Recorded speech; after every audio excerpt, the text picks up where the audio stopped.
Oi, gente. Que bom estar com vocês novamente. É um prazer estar aqui, que a paz de Jesus nos envolva hoje e sempre. Ouvindo aí o relato da Cássia explicando como é o exame, eu lembrei do meu primeiro exame quando eu fiz escola, que foi a casa que eu fiz escola, é uma casa pequena, tem poucos trabalhadores e naquela época tinha menos ainda. E a pessoa que passou a mensagem para mim era a médium mais antiga da casa e está lá com a gente até hoje. E foi uma alegria tão grande ouvir a mensagem do meu mentor através da vozinha dela, que ela é uma senhorinha muito querida ali da gente. Então é muito gratificante. E como a Cássia falou, é um acolhimento. Continua o acolhimento. Esse acolhimento que a gente recebe nesse primeiro ano continua nessa mensagem. E é muito bom ouvir. Então, se preparem, que a emoção é grande. Bom, a nossa aula de hoje é a aula 45, sobre ressurreição. Alguém arrisca dizer o que significa ressurreição? Qual é o significado dessa palavra? Voltar à vida de novo? Isso. Mas tem mais significados, né? Deixa eu ver se vai dar para ver aqui, se a gente vai precisar apagar um pouquinho. No dicionário, o que ela traz para a gente? Que é o ato de ressurgir, de tornar a vida, o ressurgimento, de reviver. E na Bíblia? Alguém sabe qual é o significado de ressurreição na Bíblia? Quando o Espírito incorpora o corpo. Mais ou menos isso. Na Bíblia, é a restauração da vida de quem estava morto, através de Deus, né, do poder de Deus. E assim como Jesus ressuscitou, todos nós estamos aí aptos a ressurgir, a renascer para a vida eterna. Esse contexto da Bíblia, todo mundo deve saber que a Bíblia ela teve várias releituras até chegar nos dias de hoje. E muitas coisas que a gente aprendeu lá na Bíblia, hoje o Espiritismo vem trazer um outro olhar para a gente, né? Uma outra interpretação. E o Espiritismo também traz para a gente a questão da fé raciocinada, né? Que nem tudo a gente deve levar ao pé da letra, que nem tudo é exatamente como está escrito, que a gente precisa entender além das entrelinhas, além do que está ali escrito, né? Até porque muitas coisas que foram escritas foram, até não só Jesus, né? Muitas interpretações eram remetidas a parábolas, a questões filosóficas da época, que não remete à nossa realidade de hoje. Então, ter essa consciência de que a gente precisa buscar o melhor entendimento de tudo que a gente lê, o melhor entendimento de tudo que a gente vai aprendendo, vai fazer a diferença para a gente entender o nosso propósito nessa vida. Porque se eu ler uma passagem hoje na Bíblia, com a vivência que eu tenho hoje, com a experiência que eu tenho hoje, com os momentos que eu estou vivenciando hoje, provavelmente eu vou ter uma interpretação. Daqui a um ano, talvez eu pegue aquela mesma passagem e vou ter outra interpretação. Então a gente precisa ir além do que está somente escrito. Parar para pensar, interiorizar, buscar conhecimentos. Tem muita literatura que traz muitas informações para a gente. E aí, então, na visão espírita, o que significa a ressurreição? Não houve a volta ao corpo, né? Na visão espírita, Jesus veio em perispírito. Ele veio no seu corpo espiritual se fazer presente para aqueles que o seguiam. Então, é muito maior do que qualquer milagre. Essa aparição de Jesus, né, que muitas vezes as pessoas interpretam erroneamente, como é que Jesus voltou ao corpo, né? Até porque tem todo um mito por conta do corpo deles ter sido desapareceu naquele momento. Então as pessoas vão criando mitos mistificando todo o cenário de que ele voltou ao corpo, mas não foi bem assim. Ele voltou em espírito. Claro. Pegar as pessoas que têm o dom de enxergar o espírito, né? Porque às vezes eles não sabem se é real, se não é tão verdadeiro que aparece para ele. Igual conta várias histórias, até quando ele começou a trabalhar na administração pública, que é os aposentados, já a pessoa no balcão, ele atendia, ele era um espírito tão real que é o espírito. Então, na verdade, você fala de Jesus que ele não ressuscitou corporalmente, ele se mostrou espiritualmente tão real que as pessoas acreditavam que era o corpo dele. E Jesus foi muito mais, né? Porque Jesus ele se materializou mesmo para provar, até para Tomé, obrigada, para Tomé, que ele realmente era ele que estava ali. Né? Então, é aquela questão, além do perispírito que ele se apareceu, que ele apareceu primeiro em perispírito, mas depois ele se materializou. Né? Os fluidos materializados ali para provar que era ele mesmo para Tomé.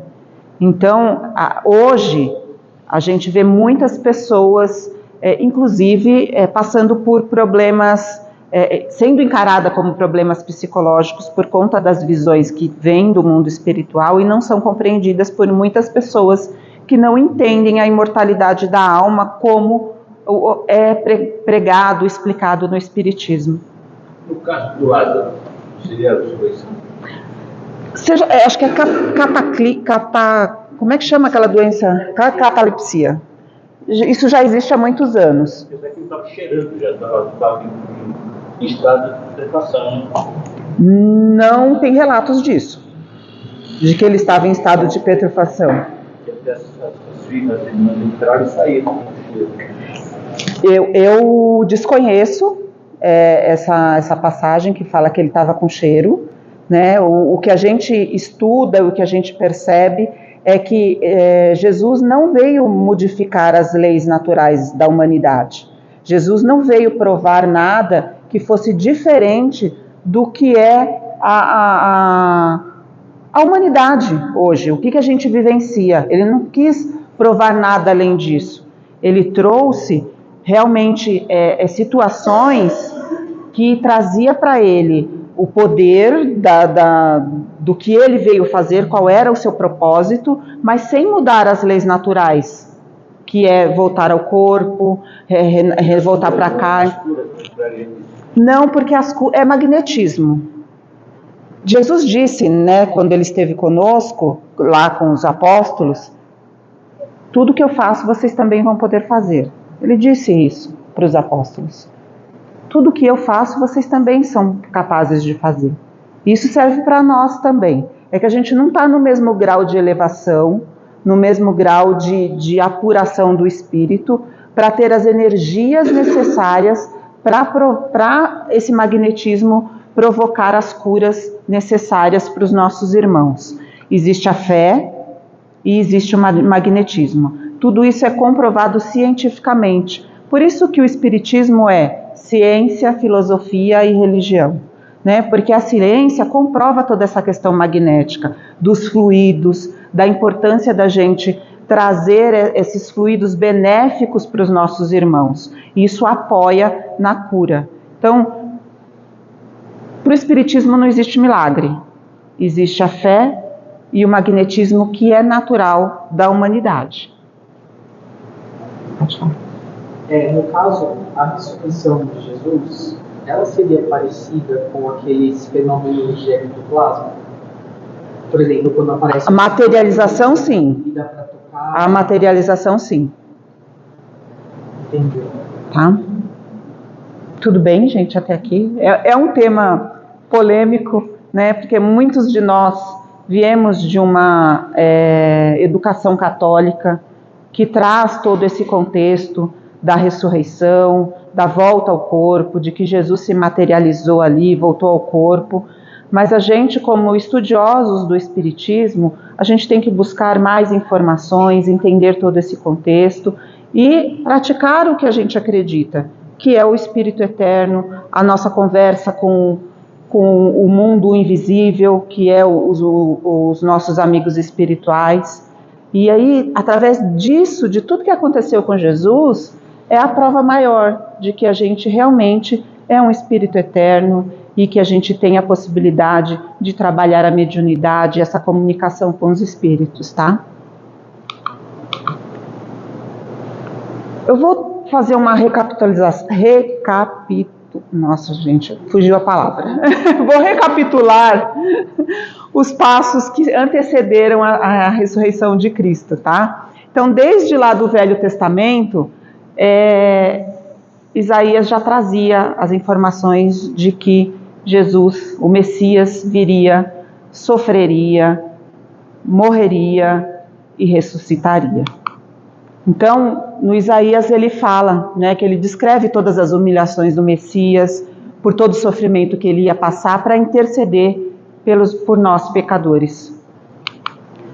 Davi e Zacarias também profetizaram que Cristo seria traído e trocado por 30 moedas de prata. Tudo isso já tinha sido previsto pelos profetas antes até de Cristo, da passagem de Cristo conosco. E no Novo Testamento, também, né, até na aula que eu tive aqui com vocês, que é os Atos Finais da Galileia, foi quando Jesus esteve com os apóstolos e informou que ele estaria indo para Jerusalém e que lá ia se concretizar o que ele veio fazer e que ele sofreria e que ele ia ser morto. Lembra até que eu trouxe um desenho que eu falei, eu não achei figura que explicasse a indignação dos apóstolos, porque Jesus sabia que ia para lá para sofrer, para passar por tudo aquilo, e mesmo assim ele seguiu o seu caminho, seguiu aquilo que estava planejado, programado para ele passar e trazer todos os ensinamentos que ele trouxe para a gente. E qual é essa cronologia da ressurreição de Jesus? A última aula de vocês foi uma aula, creio eu, bem triste, né? Porque a crucificação é uma passagem bíblica que mexe com os nossos sentimentos, principalmente quem tem um pouquinho de amor no coração, né? Entender que um homem tão bondoso como a gente conhece o Cristo hoje, possa ter sofrido tudo aquilo que ele sofreu. Então eu vou fazer uma passagem rápida por essa cronologia, sem entrar nos detalhes do que vocês já viram na aula passada. É só para a gente entender esse progresso de como foi até a chegada da sua ressurreição. Então Jesus foi traído, ele foi preso, ele foi negado, isso na quinta-feira após ele se reunir com os apóstolos na noite de Páscoa. Teve muitas coisas acontecendo até a chegada dele no seu processo desencarnatório. Ele passou por interrogatório, sessões de tortura, escárnio, até que ele foi crucificado na manhã de sexta-feira. Essa crucificação durou algumas horas. Jesus só desencarnou às 15 horas da tarde. E na Bíblia se fala do grande terremoto, das rochas que se partiram, que o dia se fez noite, durante essa passagem de Jesus. E perto da cruz, olhando todo esse sofrimento, esteve ali com Jesus, não deixou ele em nenhum momento.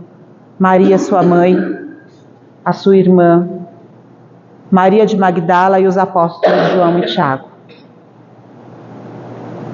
Permaneceram ali esses apóstolos, essas mulheres, pelo amor que elas tinham a Jesus. E mesmo durante toda a crucificação, Jesus ainda demonstrou todo o seu amor. Jesus demonstrou toda a sua benevolência, tudo aquilo que Ele veio nos ensinar. E aqui eu trago algumas das frases que Ele disse na cruz. Pai, perdoa-lhes, pois não sabem o que fazem. Ele falava isso da multidão, dos soldados, porque na mesma multidão onde existiam pessoas que o seguiam, que estavam sofrendo por tudo que ele estava sofrendo, existiam aqueles que estavam se comprazendo pela sua dor, por todo o sofrimento e por ele ser ali mais um crucificado, que era normal naquela época, esse tipo de condenação, né? Em verdade eu te digo que hoje mesmo estará comigo no paraíso. Jesus falou isso para o seu companheiro de cruz, que estava ali do lado, porque ele dizia para ele: se você é o Filho de Deus, por que você não tira a gente daqui? Por que você não acaba com esse sofrimento seu e de nós? E Jesus respondeu isso para ele. Mulher, eis aí o seu filho, eis aí tua mãe. Jesus estava falando com Maria e com João ali. E o que ele quis dizer com isso? Que todos somos filhos de Maria. Todos, através desta gestação, deste irmão maior, fazemos parte dessa grande família. E somos todos filhos de Maria. Somos todos irmãos perante Deus. E está consumado. Foi quando Jesus aceitou efetivamente que chegou o fim, que tudo aquilo que ele tinha previsto, aquilo que ele veio programado para fazer, estava realmente pronto, acontecido, consumado. Pai, em tuas mãos entrego o meu espírito. Foi quando ele realmente deixou o corpo material e seguiu para a pátria espiritual. Ali, neste momento, ele desencarnou. Jesus foi tirado da cruz naquela sexta-feira ainda. Ele foi sepultado no mesmo dia, num túmulo cedido por José de Arimateia. E ficou ali até a manhã de domingo.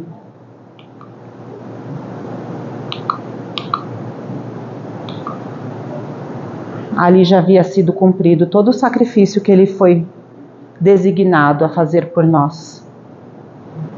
Ali acabava o sofrimento material dele. Mas ainda hoje ele sofre por nós. Quando a gente não entende o que ele veio propor, o que ele veio nos ensinar, o sofrimento material foi embora. Mas ele deixou uma grande lição, um caminho lindo para que a gente possa crescer, aprender, seguir os seus passos e evoluir.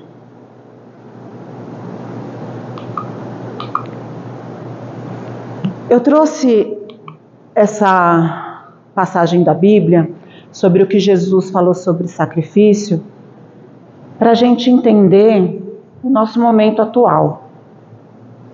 Quantos de nós ainda temos defeitos? Quantos de nós ainda temos algum vício? E aí Jesus, ali em Mateus, fala: se você quiser apresentar uma oferta no altar, você tem primeiro que reconciliar com seu próximo. O que ele quis dizer com isso? Vocês que estão sendo preparados para serem servidores do Cristo, antes que vocês apresentem essa oferta de servir, que vocês olhem para dentro de vocês, olhem ao seu redor, olhem as pessoas que vocês convivem, se precisam de uma reconciliação, se precisam de praticar o perdão, de praticar o amor, antes de seguir adiante. Que a gente possa refletir nessa passagem. Jesus fez todo o sacrifício dele para nos mostrar o que era certo, o que era errado, o poder do amor, da benevolência, da caridade, da humildade. Está na hora da gente fazer o nosso sacrifício e tentar se livrar dos nossos defeitos ainda, pois ainda somos egoístas, ainda somos orgulhosos. É inerente à condição humana ter esses defeitos, mas que possamos, a cada vez que a gente se deparar com ele, dar um passinho para trás, refletir e modificar. Porque quando a gente aceita os nossos defeitos, quando a gente aceita que não somos perfeitos, a gente se abre para o aprendizado, para a compreensão e para a mudança. Porque quando a gente não aceita, a gente acha que está tudo certo, que está tudo normal, que é assim mesmo, que o outro que tem que... É sempre o outro, né? É o outro que tem que mudar, é o outro que não me entende, é o outro que está errando. O outro erra também. Mas quem somos nós para julgar? Que possamos levar esse amor, esse acolhimento. E a maior escola é dentro do nosso próprio lar. Muitas vezes a gente tem que se reconciliar com o nosso filho, com o nosso pai, com o nosso tio, com o nosso irmão. Dentro do nosso lar é que a gente vai aprendendo a ser cada vez melhor. E que possamos fazer esse trabalho dentro de nós também, trabalhando o auto-perdão e o auto-amor.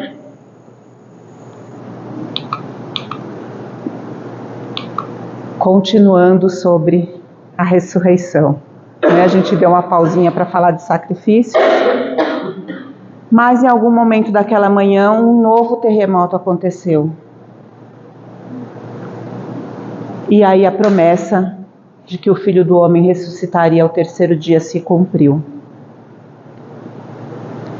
Maria de Magdala chorava, sentiu saudade daquele seu irmão carinhoso, daquele mestre querido, que havia lhe ensinado muita coisa. E ela foi ali no sepulcro, mas não viu Jesus. A pedra não estava mais no lugar. Ela se adentrou ao sepulcro e ele estava vazio. Foi então que ela ouviu Jesus lhe chamar.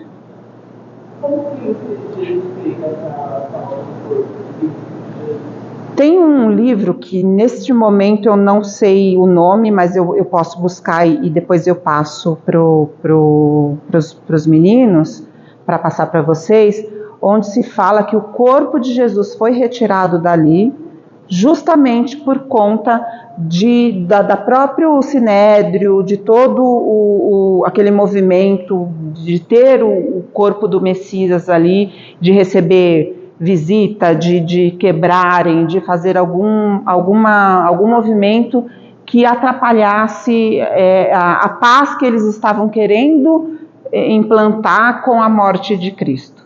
Então o corpo foi retirado dali e foi levado para outro lugar. Isso tem um livro espírita que tem esse relato, tá? Eu não me lembro o nome, se vocês lembrarem, que tem esse relato que realmente o corpo de Cristo foi tirado dali para que não tivesse visitas, que ele não fosse perturbado, ninguém mexesse no corpo, que não fizessem nada que fosse atrapalhar o que o Sinédrio queria com aquela crucificação. Foi retirado do Sinédrio? Não, Não foi pelos apóstolos. É que eu não lembro direito o contexto todo. Eu vou pegar o livro e aí eu mando para vocês com a passagem que fala como é que ele foi tirado, por quê, direitinho para vocês entenderem. Então ele não sumiu, desmaterializou e desapareceu do além, assim, do nada. Ele foi retirado dali para evitar multidões, evitar confusões maiores. E aí, quando ele reaparece em espírito, por isso que tem muita confusão na leitura bíblica, porque o corpo não estava, e de que ele teria sido, que ele tinha sido voltado para o corpo, mas isso não aconteceu. Então Maria encontrou Jesus e foi avisar aos discípulos que o viu naquela manhã. Ela foi a primeira pessoa a ver Jesus. Não se sabe ainda o motivo de Maria ter sido a escolhida para ser a primeira a ver Jesus, porque tudo estava dentro do programado para acontecer. A sua morte, a sua ressurreição, o retorno espiritualmente para os apóstolos, mas Maria também estava programada a ser a primeira a ser vista. Então, a gente não sabe muito de esse motivo, mas aqui eu encontrei essas informações porque tem várias teorias, né, que a gente encontra na literatura. Por ela ter sido uma fiel seguidora de Jesus, por ela ser uma mulher que quebrou ali barreiras na época que não eram aceitas por mulheres. Se hoje a mulher ainda tem muita dificuldade dentro da sociedade, imagina lá, naquela época. Mulher valia menos do que qualquer coisa. Então, independente dessa razão, essa importância que as mulheres têm na história de Jesus, nessa história de salvação, ela é muito importante. E Maria representa isso. Que ela foi uma discípula de Jesus, né? Todo o movimento bíblico fala muito dos 12 apóstolos. Eles que escreveram, eles que trouxeram todos os relatos de Jesus, mas a participação e a importância de Maria de Magdala em todo esse processo foi muito grande. O exemplo que ela nos traz de abnegação, de devoção, de reforma íntima, a gente só tem relatos dela e de Paulo de Tarso.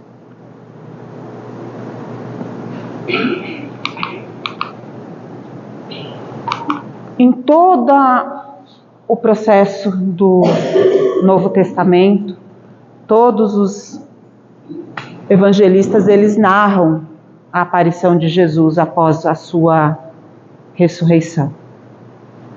Todo o processo explica, mas o que traz isso para a gente? Qual a importância de todos esses relatos? A lição que nos traz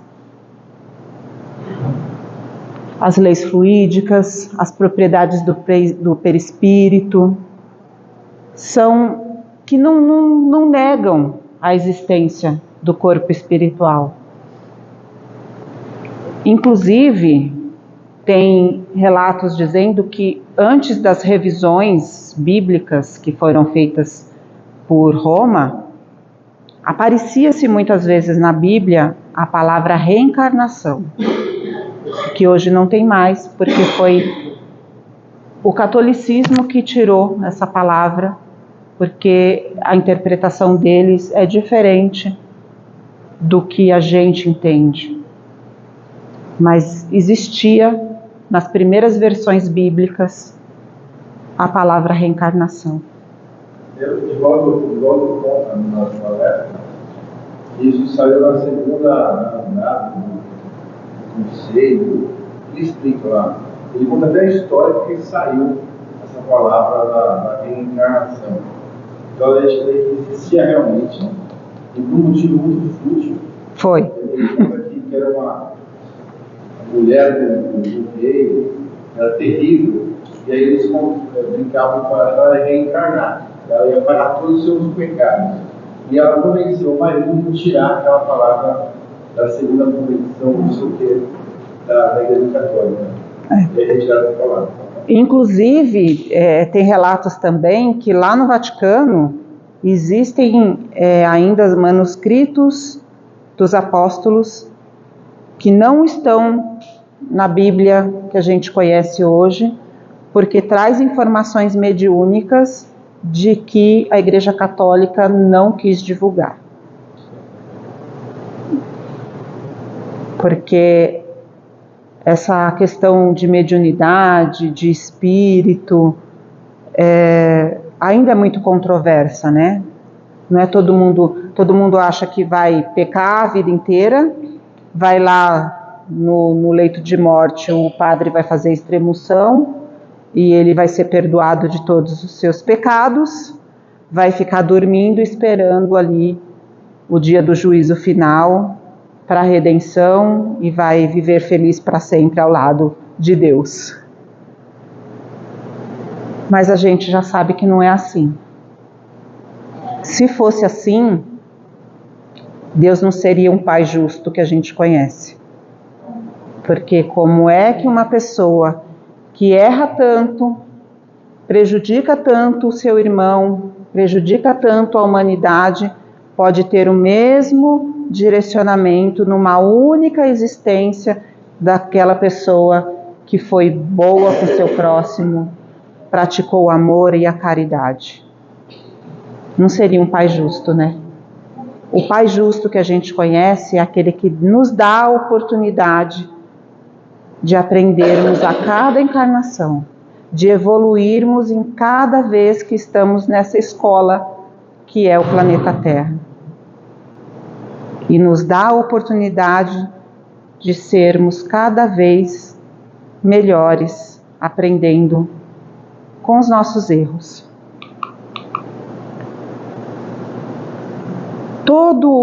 Dizem, né, também a gente estuda muito e vê nos livros espíritas que Jesus esteve com os apóstolos durante 40 dias, antes de realmente voltar a ficar com Deus, a voltar para a sua pátria espiritual.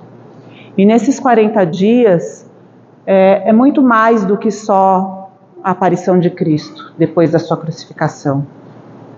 Foi uma trajetória de 40 dias com os apóstolos, de muito amor, de muito aprendizado, de muita reflexão, de muito ensinamento, dessa comunicação mediúnica, materialização dos espíritos. Então foi muito mais que só a vinda de Jesus. Ele esteve com os seus discípulos durante 40 dias, continuando aquilo que ele se propôs a fazer, que era prepará-los para dar continuidade nesse legado de amor, nesse legado de divulgação do Evangelho, que estamos aqui até hoje.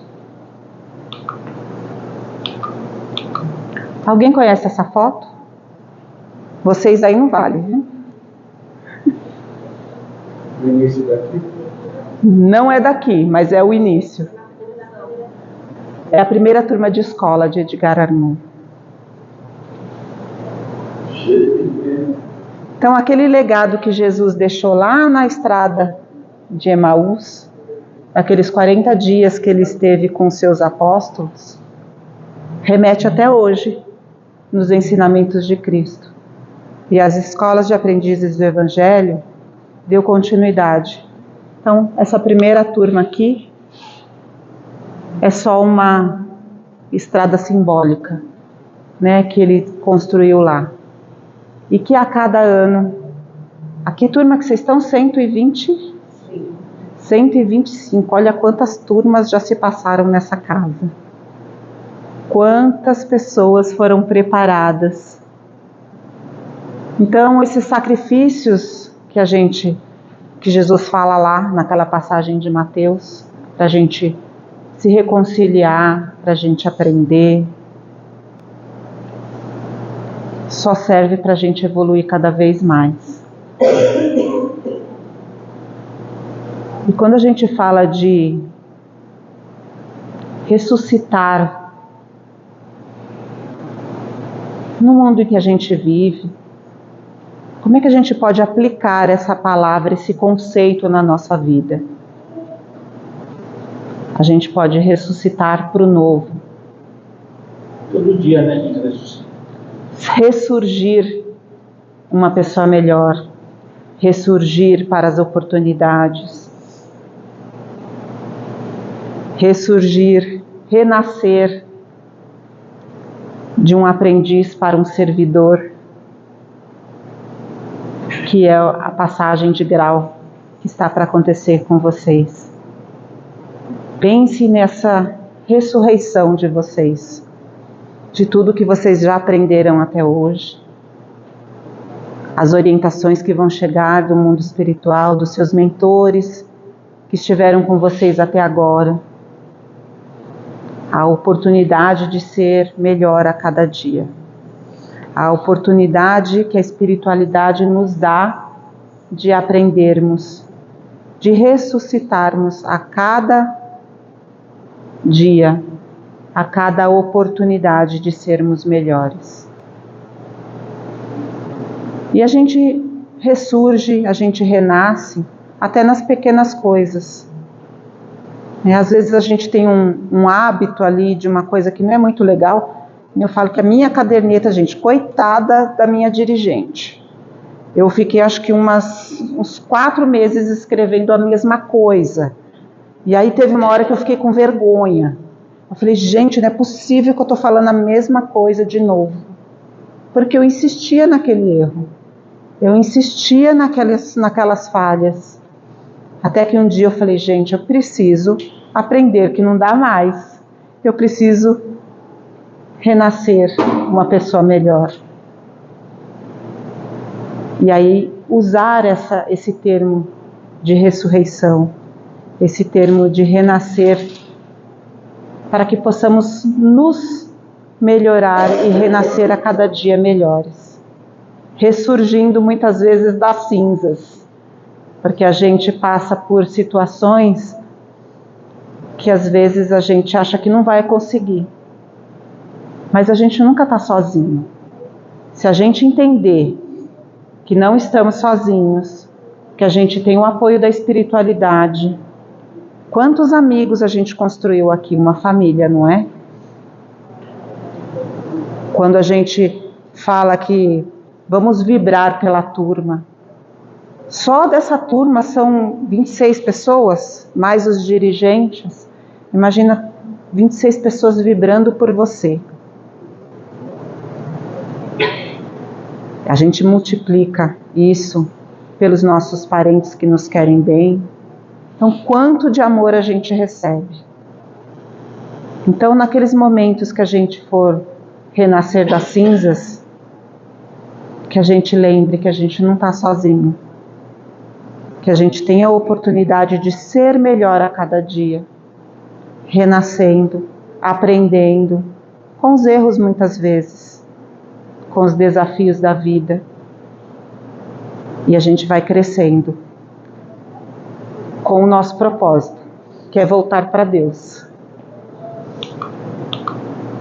E aqui eu trago uma frase de Emmanuel: toda vez que as circunstâncias te compelirem a modificar o roteiro da própria vida, prefere o sacrifício de ti mesmo, transformando a tua dor em auxílio para muitos, porque todos aqueles que recebem a cruz em favor dos semelhantes descobrem o trilho da eterna ressurreição.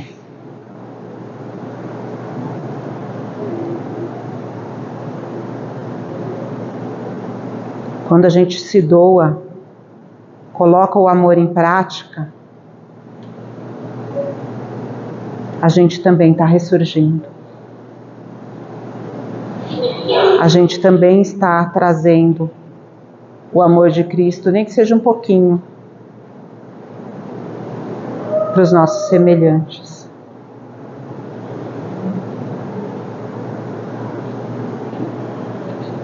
Todos nós temos oportunidade de sermos melhores a cada dia, de aproveitarmos as ferramentas que a gente tem aqui, a caderneta, o caderno de temas. Quando a gente lê um tema e se coloca dentro daquele tema, muitas vezes faz a gente pensar em coisas que a gente não tinha parado para pensar. Eu auxilio uma turma de escola virtual de segunda-feira e eles estão concluindo o 3º ano e já vão para o ingresso da FDJ, né?